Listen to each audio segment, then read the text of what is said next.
I have a plan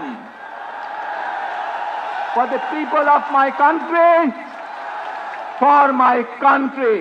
প্রত্যেকটি মানুষের সহযোগিতা আমার লাগবে। আমরা সকলে নবী করিম সাল্লাল্লাহু আলাইহি সাল্লামের যে ন্যায়পরায়ণতা, সেই ন্যায়পরায়ণতার আলোকে আমরা দেশ পরিচালনার সর্বোচ্চ চেষ্টা করব। এই দেশের মানুষকে নিজের জীবনের থেকেও বেশি ভালোবেসেছেন। সবাই মিলে করব কাজ, গর্ব মোদের বাংলাদেশ। ভাই বোনেরা, আজ প্রথমেই আমি রব্বুল আলামিনের দরবারে হাজারো লক্ষ কোটি শুকরিয়া জানাতে চাই। রব্বুল আলামিনের অশেষ রহমতে আজ আমি আমার প্রিয় মাতৃভূমিতে ফিরে আসতে পেরেছি আপনাদের দোয়ায়। আপনাদের মাঝে প্রিয় ভাই বোনেরা,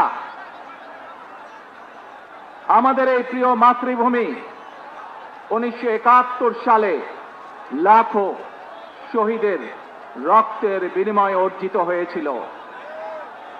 ঠিক একইভাবে 75-এ আবার 7ই নভেম্বর আধিপত্যবাদীদের হাত থেকে রক্ষার জন্য সেদিন সিপাহী জনতার বিপ্লবের মাধ্যমে আধিপত্যবাদের হাত থেকে দেশকে রক্ষা করা হয়েছিল।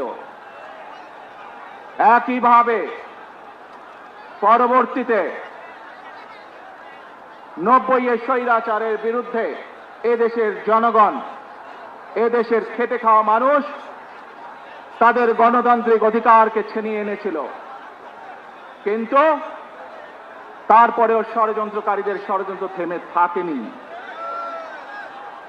আমরা তারপর দেখেছি 2024 সালে, 71 সালে এই দেশের মানুষ যেমন স্বাধীনতা অর্জন করেছিল, 2024 সালে এদেশের ছাত্র জনতা সহ সর্বস্তরের মানুষ, কৃষক, শ্রমিক, গৃহবধূ, নারী, পুরুষ, মাদ্রাসার ছাত্র সহ দল মত নির্বিশেষে, শ্রেণী পেশা নির্বিশেষে সকল মানুষ সেদিন 2024 সালের 5ই আগস্ট এই দেশের স্বাধীনতা এবং সার্বভৌমত্বকে রক্ষা করেছিল।